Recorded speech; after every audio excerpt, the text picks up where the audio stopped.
Faço isso há A muitos anos. Polícia Federal reuniu uma série de evidências sobre Jair Bolsonaro no caso das joias. Qual é a sua opinião sobre esse caso? O senhor acha que ele é o comandante dessa organização criminosa que De qual desviava... organização? Vou explicar. Que desviava joias, presentes recebidos por líderes internacionais para o patrimônio público brasileiro, que desviava isso para o exterior e vendia lá fora para custear a estadia de Bolsonaro nos Estados Unidos? Quem? O presente é do... Posso responder? Olha, só um minutinho. Não, deixa eu terminar. Estava com a resposta, né? Eu tenho que terminar. Eu tenho que esclarecer a pergunta. Você fica à vontade, tem 41 minutos. Seguinte. Olha, tá dando um show de marketing político e dando uma marquetada na cabeça do jornalismo tupiniquim de quinta categoria. Né? Vamos lá, uma sabatina com o pré-candidato a prefeito vai perguntar sobre joia do Bolsonaro. O jornalismo está falido. Né? E aí levaram na cabeça, o cara está sabendo jogar. E está sabendo jogar de uma maneira muito inteligente, o Pablo Marçal.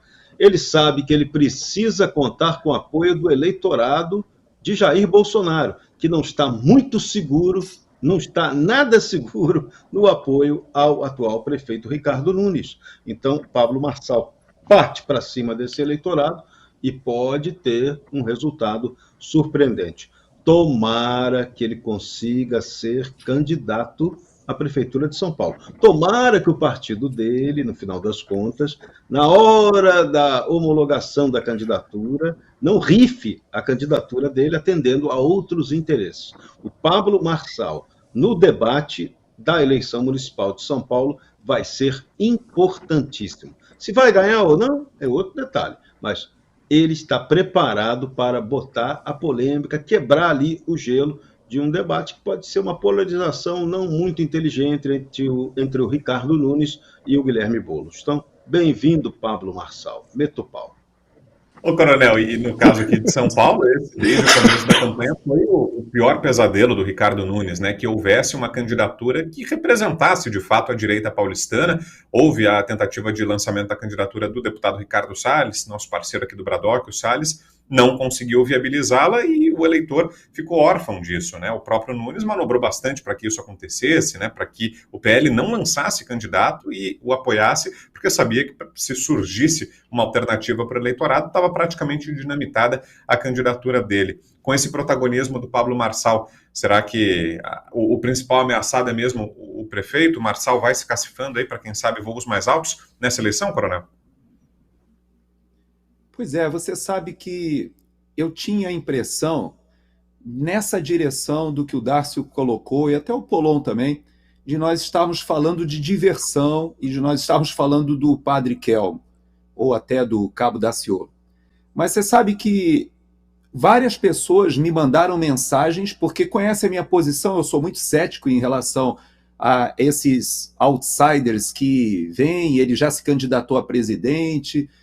Eu tenho uma posição um pouco reticente, mas eu recebi uma série de mensagens me pedindo para assistir a entrevista na íntegra, tanto da Jovem Pan quanto essa lá da Folha UOL. E eu quero dizer, diante de todo mundo que me mandou mensagem, que eu, de fato, fiquei muito impressionado. Então, o primeiro ponto que eu quero dizer é o seguinte: é alguém que não pode ser comparado com esses exóticos que nós já vimos no passado. Pelo contrário, ele chegou sabendo o que quer e sabe que tem condições de chegar ali ao segundo turno, e ele tem, inclusive, falado que nem chegará ao segundo turno, ele acha que ganha no primeiro turno. Independente se isso é uma técnica de retórica ou não, eu queria explorar alguns pontos. Primeiro, o que aconteceu no Mato Grosso do Sul, que o Polon está fazendo referência, a gente lembra que isso está acontecendo em várias partes do país. Eu lembro da nossa colega Cris Grêmio, por exemplo, lá em Curitiba, também com uma série de dificuldades de conseguir legenda.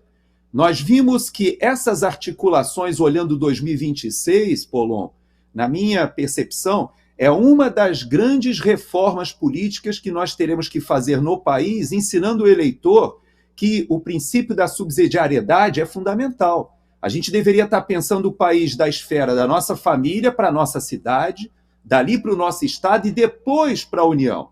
E, no entanto, você vê que os caciques partidários não querem nem saber das cidades. Eles já estão pensando nas articulações políticas de 2026. Eles estão pensando em Brasília. Eles não estão pensando nas cidades. Então, esse tipo de entrada de um terceiro nome que vem colocar um pouco de tempero nessa disputa, eu quero dizer que eu acho muito boa. Agora, creio, inclusive, que essa oportunidade do eleitor de São Paulo experimentar o que é uma votação de 2 turnos, porque uma votação de 2 turnos, essencialmente, é o quê?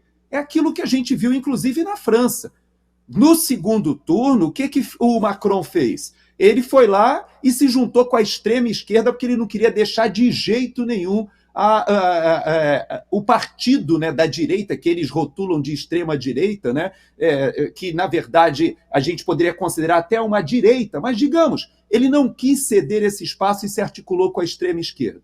Então, o Reunião Nacional ficou na 3ª posição. O que vai acontecer em São Paulo? O que eu gostaria de ver para a maturidade do eleitor de São Paulo é que usasse o instrumento dos 2 turnos. Vote no primeiro turno com convicção, de acordo com aquilo que você acredita, com os valores. Se você ficar bem impressionado com ele trouxe o Felipe Sabará, por exemplo, que é alguém que eu tenho grande admiração, já vi o trabalho dele na época do Novo, depois o trabalho com o Tarcísio, conhece a população de rua de São Paulo, faz um trabalho social excelente. Eu comecei a ficar um pouco alerta. Depois eu vi alguns elogios até de parlamentares do PL mesmo, que tiveram que ser contidos ali, até com essa ressalva que o Polon fez, olha, não estou apoiando.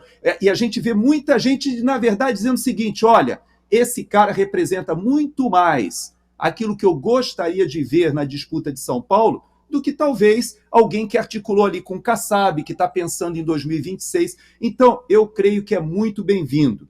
Gostaria muito que tivesse outros candidatos como esse em outras capitais para quebrar essa lógica aí dos caciques partidários que já olham 2026 e atropelam as eleições municipais.